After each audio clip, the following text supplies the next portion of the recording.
Bismillahirrahmanirrahim. Assalamualaikum warahmatullahi wabarakatuh. Sebagaimana telah dikatakan oleh Hasan al-Basri, ya bani Adam, innama anta ayyam. Wahai anak Adam, sungguhnya engkau hanyalah, hakikatnya adalah kumpulan dari hari-hari. Fa idza dhahaba ba'dhul ayyami dhahaba ba'dhuka. Jika telah pergi sebagian hari, maka telah pergi sebagian dirimu. Fa idza dhahaba ba'dhuka yushik an yadhhab kulluk. Kalau sebagian dari dirimu telah pergi, dikhawatirkan engkau seluruhnya pun akan pergi. Maka dengan bertambahnya hari, bertambah bulan, bertambah tahun, menunjukkan kehidupan kita semakin berkurang sampai pada titik nol, titik pertemuan kita dengan Allah Subhanahu wa taala. Innaka ka'idun ila rabbika kadhan famulaqih. Sungguhnya ayuhal insan, sungguhnya kalian manusia, kalian berusaha bekerja, beraktivitas menuju Rabb kalian. Famulaqi, dan kalian akan bertemu dengan Rabb kalian. Maka kehidupan yang tersisa ini bagi kita, ya, ibu-ibu sekalian, ya, yang rata-rata kita sudah di atas 40 tahun ke atas, ya, sudah mulai nenek-nenek, ya. Maka hendaknya kita menjadikan hidup kita lebih bermanfaat. Yang lalu biarlah berlalu sebagai evaluasi bagi kita. Kita jadikan bahan untuk menjadikan kita lebih baik. Semua kita menyadari yang berlalu kurang bagus. Kita masih ingin yang lebih baik daripada yang telah lalu. Maka untuk bisa memahami hal ini agar kita tahu kapan dikatakan hidup bermanfaat, kapan tidak, maka kita harus tahu apa tujuan kita hidup di atas muka bumi ini sehingga kita ngerti hidup ini manfaat atau tidak. Ya. Sebagai al-insan, sebagai manusia, bukan sebagai hewan. Kalau hewan memang makan-makan, minum-minum, beranak pinak, selesai. Ya. Ya. Ya'kuluna kama ta'kulul an'am wan naru maswal lahum. Walladzina kafaru yatamatta'una wa ya'kuluna kama ta'kulul an'am wan naru maswal lahum. Kata Allah Subhanahu wa taala, orang kafir mereka bersenang-senang dan mereka makan-makan sebagaimana hewan. Kemudian penghujungnya adalah neraka jahanam. Kita bukan hidup seperti itu, nanti hidup tidak bermanfaat. Bukan hidup hewan yang diinginkan oleh Allah Subhanahu wa taala. Oleh karenanya kita harus memahami apa tujuan kita hidup, kemudian kita menerapkan tujuan tersebut. Allah Subhanahu wa taala menciptakan kita bukan main-main, bukan hanya sekedar iseng-iseng atau tidak ada tujuan, tetapi Allah ciptakan kita karena ada tujuan. Tujuan yang sangat mulia, tujuan yang sangat tinggi, yaitu untuk beribadah kepada Allah Subhanahu wa taala. Allah berfirman, "Wa ma khalaqatul jinna wal insa illa liya'budun" dalam surat Az-Zariyat. Kata Allah Subhanahu wa taala, tidaklah aku ciptakan jin dan manusia kecuali untuk beribadah. Ma uridu minhum min rizqin wa ma uridu ay yut'imun. Aku tidak butuh dari para hamba rizki dan aku tidak butuh mereka memberi makan kepadaku. Innallahu war-razzaq, sungguhnya Allah adalah Maha pemberi rizki, dzul quwwatil matin, sang pemilik kekuatan yang kokoh. Dalam ayat ini dalam surat Az-Zariyat Allah menjelaskan bahwasanya tidaklah Allah menciptakan jin dan manusia kecuali untuk beribadah. Jadi yang diminta dari kita adalah beribadah kepada Allah. Siapa yang bisa menjalankan tujuan ini maka hidupnya bermanfaat. Kemudian Allah mengingatkan, Allah tidak menciptakan kalian untuk kemudian memperkaya diri, memperbanyak harta sebanyak-banyaknya. Karena Allah war-Razzaq, dialah Allah yang Maha pemberi rezeki. Allah beri rezeki kepada kalian supaya kalian bisa beribadah, bukan kalian cari rezeki kemudian lupa untuk beribadah kepada Allah Subhanahu wa taala. Maka banyak manusia kondisinya sebaliknya. Allah sudah menanggung rezeki mereka, tapi mereka bersungguh-sungguh dalam mencari rezeki. Allah meminta mereka untuk beribadah, justru mereka berleha-leha, bermalas-malas untuk beribadah. Apa yang sudah Allah jamin, mereka bersungguh-sungguh mencarinya. Apa yang Allah tuntut, justru mereka tidak mengindahkannya. Ya. Oleh karenanya, inilah barometer dikatakan hidup itu bermanfaat atau tidak. Maka semua kegiatan kita, aktivitas kita, yang di situ kita mengingat Allah dalam rangka beribadah kepada Allah, maka itulah hidup yang sesungguhnya. Sebaliknya, siapa yang hidup di dunia ini tidak mengingat Allah, maka sungguhnya dia telah mati.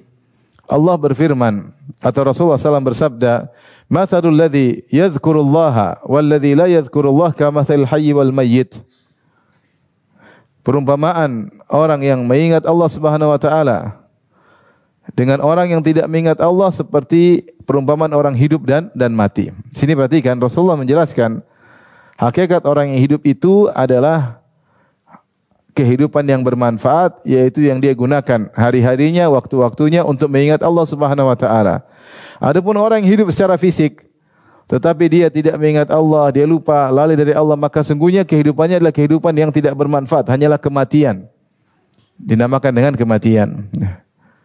Makanya Allah menamakan orang kafir amwatun ghairu ahya. Mereka itu seperti orang-orang mati, tidak hidup. Allah menamakan orang kafir seperti orang mati, tidak hidup. Meskipun dia hidup secara fisik, tapi hakikatnya dia mati di sisi Allah karena kehidupannya tidak untuk beribadah kepada Allah Subhanahu wa taala. Untuk maksiat, bersenang-senang tanpa mengingat Allah dan yang lainnya. Maka dari sini kita bisa evaluasi diri kita.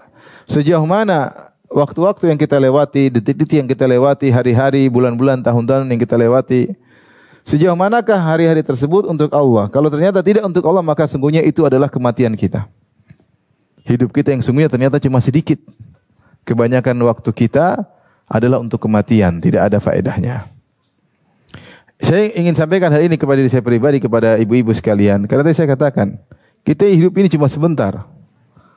Sering saya sampaikan hadis Nabi SAW. A'maru ummati baina sittin ila sab'in wa aqalluhum man yajuzu dzalik. Umur umatku antara 60 sampai 70 dan hanya sedikit yang melampaui. Dan rata-rata ibu-ibu, coba saya ingin tahu, yang umurnya 40 ke bawah angkat tangan. 1, 2, 3, 4, 5 masih. Ya, masih tergolong setengah muda ya. Yang 40 ke atas angkat tangan. Mayoritas 80% udah mau meninggal. Ya, semakin tua kan semakin mudah meninggal. Oleh karenanya, secara statistik yang lebih duluan hidup, dia biasanya lebih duluan apa? Meninggal. Secara statistik yang umurnya lebih dari 40 tahun biasanya lebih duluan meninggal daripada yang kurang dari 40 tahun. Itu secara umum. Tapi kalau secara person per person belum tentu. Bisa jadi yang muda lebih dahulu meninggal daripada yang lebih tua. Maka kita hendaknya sadar bahwasanya hidup yang tinggal sesaat ini sedikit sekali ya. Ini benar, makanya dalam Al-Quran Allah sering sebutkan bagaimana kehidupan yang kita 60 tahun entah sampai atau tidak, ternyata sedikit. Allah berfirman, kam labithtum fil ardi. Kam labithtum fil ardi adada sinin. Qalu labithna yauman aw ba'dha yaum. Ketika ditanya orang-orang di neraka, berapa lama kalian tinggal di dunia dulu? Qalu labithna yauman aw ba'dha yaum. Kami dulu hidup cuma sekitar 1 hari atau kurang sebagian hari, cuma setengah hari. Kenapa jika dibandingkan dengan dahsyatnya hari kiamat, dibandingkan dengan hari akhirat yang abadi, hidup kita cuma sekejap. Ya.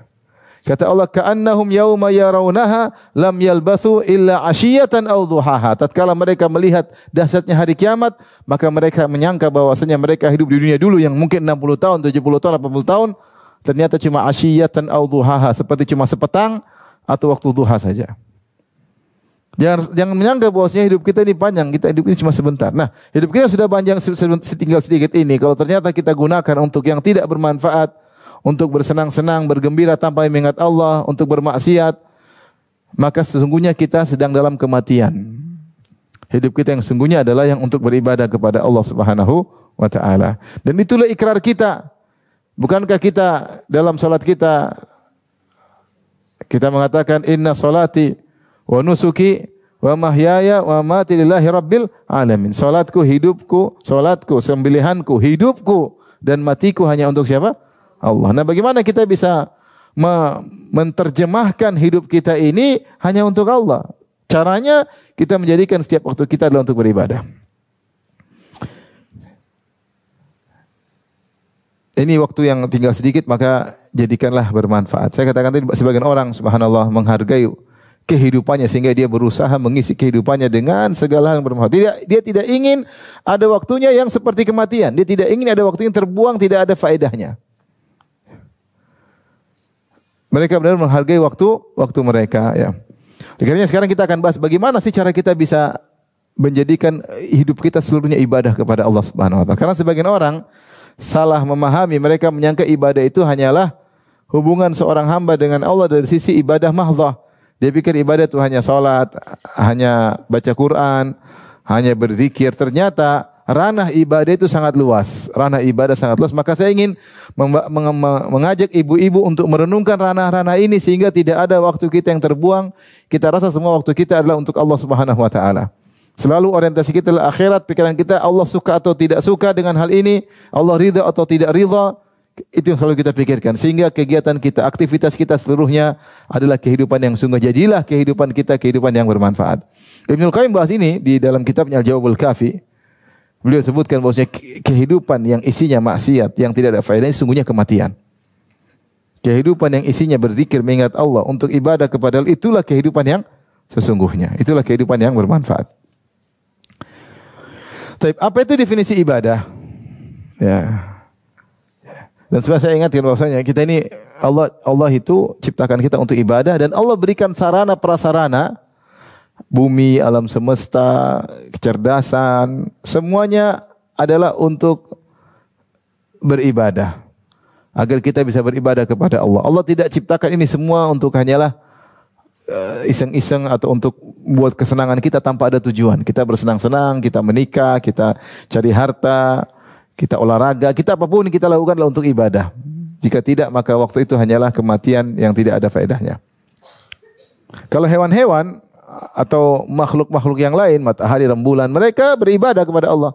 Mereka bertasbih, tapi mereka memang tidak ada pilihan. Karena mereka memang ditaskhir, digiring oleh Allah untuk senantiasa bertasbih beribadah kepada Allah. Allah berkata, ya, alam tara anna Allah yusabbihu lahu man fis samawati man fil ard. Ya, tidakkah engkau melihat bahwasanya bertasbih kepada Allah siapa? Semua yang di langit dan di bumi. Semua bertasbih kepada Allah. Kata Allah, kemudian wasyamsu wal qamaru wan nujum wal jibal wasyajar wad-dawab wa katsirun minan nas. Di langit dan di bumi bertasbih kepada Allah. Matahari, rembulan, ya, bintang-bintang, gunung-gunung kata Allah, pohon-pohon dan hewan-hewan dan banyak manusia bertasbih. Wa katsirun haqqa 'alaihil 'adzab, namun banyak juga manusia yang masuk neraka tidak bertasbih kepada Allah. Tapi kalau batu-batu, hewan-hewan, mereka ada tasbih khusus kepada Allah Subhanahu wa taala. Manusia diberi kehendak untuk memilih. Karena mereka diuji, mukallaf, dibebani oleh Allah dengan ujian. Memilih untuk hidup atau memilih untuk mati. Memilih untuk mengingat Allah atau memilih untuk lupa kepada Allah Subhanahu wa taala. Ini kelebihan manusia. Maka Allah ciptakan kita dengan sarana dan prasarana, dengan kemampuan kita berfikir, kemampuan kita melihat. Dan seluruh alam semesta inilah tanda ayat, tanda sign bahwasanya Allah itu ada dan Allah berhak untuk diibadahi. Wa fi kulli syai'in lahu ayah tadul ala annahu wahid. Dan segala sesuatu dalam semesta ini ada tanda, ya, yang menunjukkan bahwasanya Allah itu Maha Esa. Hanya Dia yang berhak untuk diibadahi. Tapi rahmatillah subhanahu wa ta'ala, apa saja ibadah-ibadah yang bisa kita lakukan? Sekarang kita bahas tentang definisi ibadah. Definisi ibadah ditinjau dari aktivitas yang dilakukan dan ditinjau dari pelakunya. Ditinjau dari aktivitas yang dilakukan, maka Ibnu Taimiyah mengatakan al-ibadah ismun jami'un likulli ma yardahullah wa yuhibbuh. Ibadah adalah suatu nama, suatu istilah yang mencakup seluruh perkara yang dicintai oleh Allah dan diridai oleh Allah. Min aqwalin wa af'alin, zahiratan wa batinah. Terkait baik perkataan maupun perbuatan, yang lahir maupun yang tersembunyi.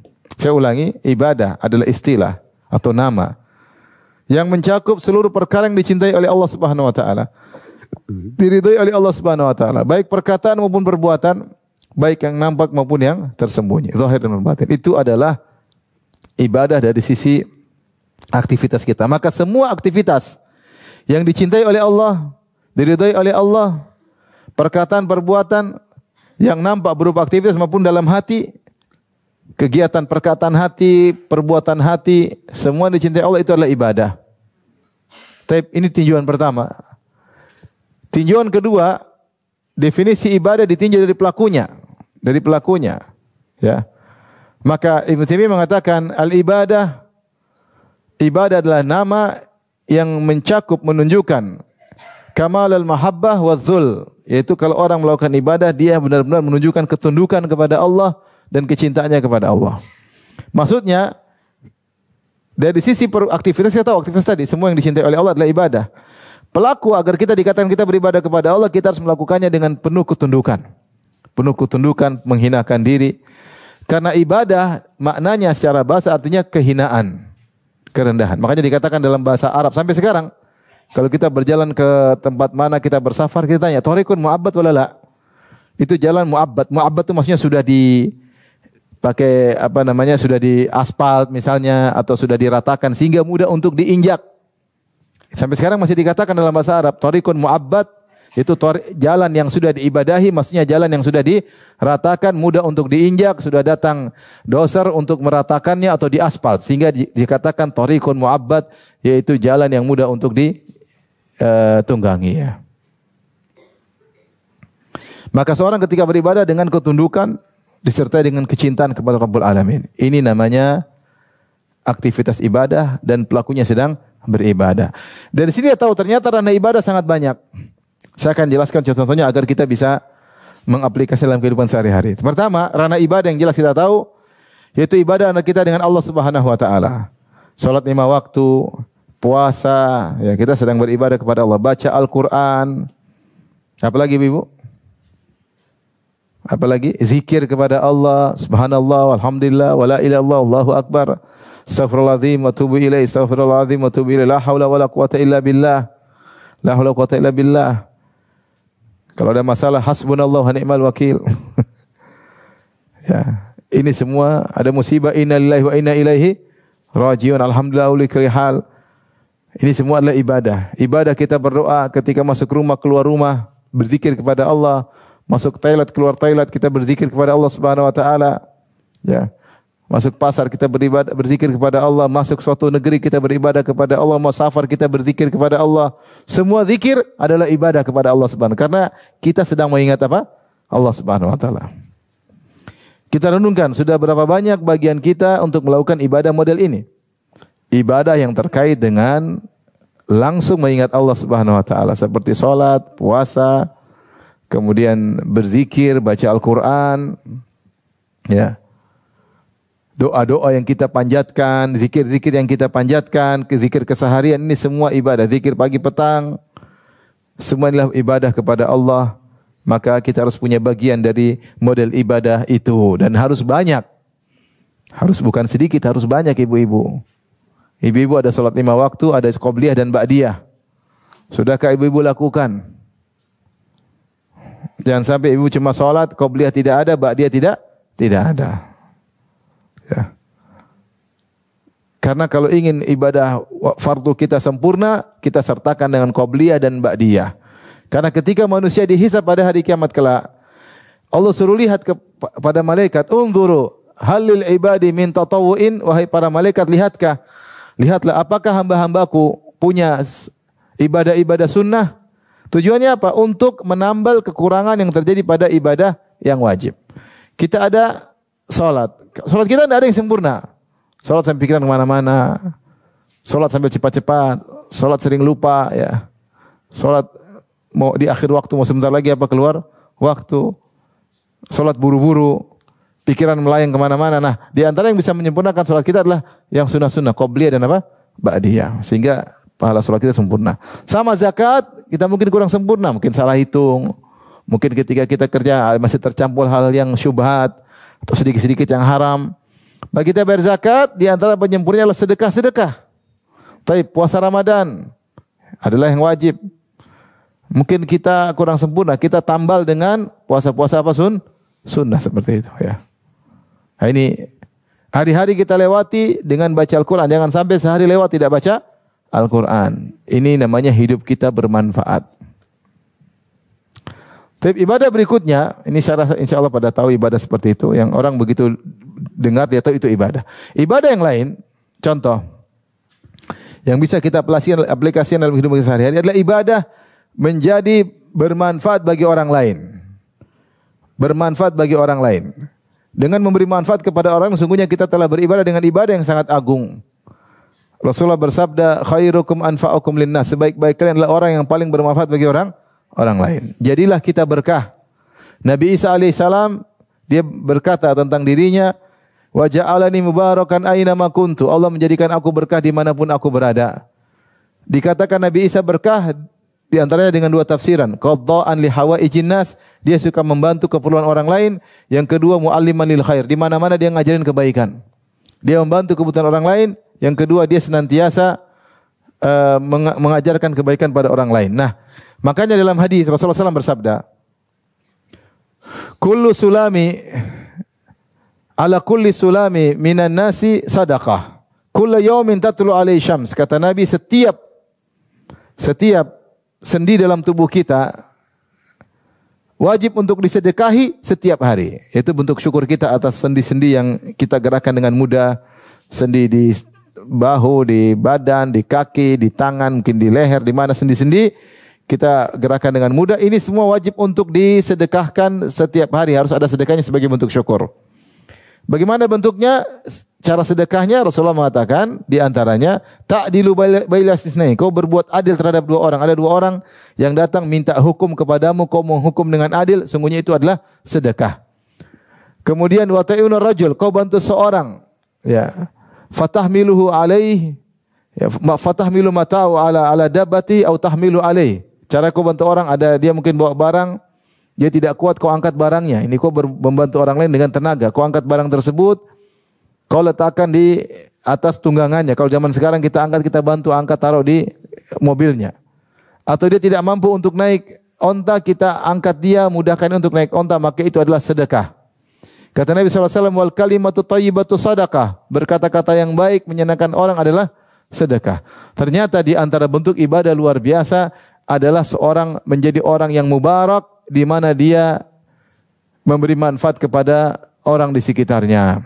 Mulai sekarang kita hemat-hemat umur yang tinggal sedikit ini sehingga umur kita bermanfaat bertemu dengan Allah Subhanahu wa taala. Tapi demikian saja Ibu yang dirahmati Allah Subhanahu wa taala. Semoga kita semua menjadi orang-orang yang soleh dan solehat dan semoga Allah mempertemukan kita dengan suami kita, anak-anak kita, istri-istri kita di surga kelak. Amin ya rabbal alamin. Wabillahi taufiq wal hidayah. Assalamualaikum warahmatullahi wabarakatuh.